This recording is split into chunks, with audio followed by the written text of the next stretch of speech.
Demonstrasi kontekstual pembelajaran berdiferensiasi topik 1. Kelompok 5 yang beranggotakan Nur Hamidah, Razita, Rizka, dan Suci.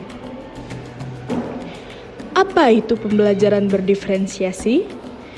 Menurut Tomlinson, pembelajaran berdiferensiasi adalah pembelajaran yang memberi keleluasaan sesuai dengan kebutuhan siswa untuk meningkatkan potensi dirinya sesuai dengan kesiapan belajar, minat, dan profil belajar siswa yang berbeda-beda. Ciri-ciri pembelajaran berdiferensiasi. Menurut Tomlinson, pembelajaran berdiferensiasi memiliki 4 ciri, yaitu: yang pertama, pembelajaran berfokus pada konsep dan prinsip pokok. Kedua, evaluasi kesiapan dan perkembangan belajar siswa diakomodasi ke dalam kurikulum. Ketiga, pengelompokan siswa dilakukan secara fleksibel. Keempat, siswa secara aktif bereksplorasi di bawah bimbingan dan arahan guru.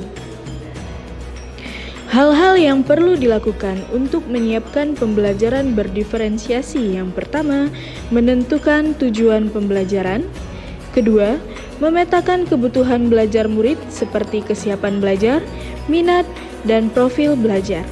Ketiga, menentukan strategi dan alat penilaian yang digunakan. Dan yang keempat, menentukan kegiatan pembelajaran seperti konten, proses, dan produk. Contoh yang relevan. Diferensiasi konten. Guru menyesuaikan konten sesuai dengan kemampuan, minat, dan gaya belajar peserta didik. Contohnya pada materi hukum Newton. Pemahaman dasar pada hukum Newton di dalam kehidupan sehari-hari, seperti apa yang terjadi saat mendorong troli di supermarket, dan pemahaman menengah mengenai materi hukum Newton seperti soal perhitungan sederhana yang menggunakan besaran massa, percepatan, dan gaya. Selanjutnya, pemahaman yang lebih tinggi mengenai materi hukum Newton tentang soal dengan beberapa hukum Newton sekaligus, misalnya menghitung percepatan benda pada bidang miring dengan gesekan.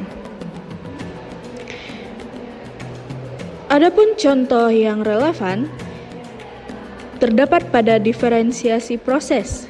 Guru menyesuaikan metode peserta didik memahami selama proses pembelajaran. Terdapat pada materi hukum Newton.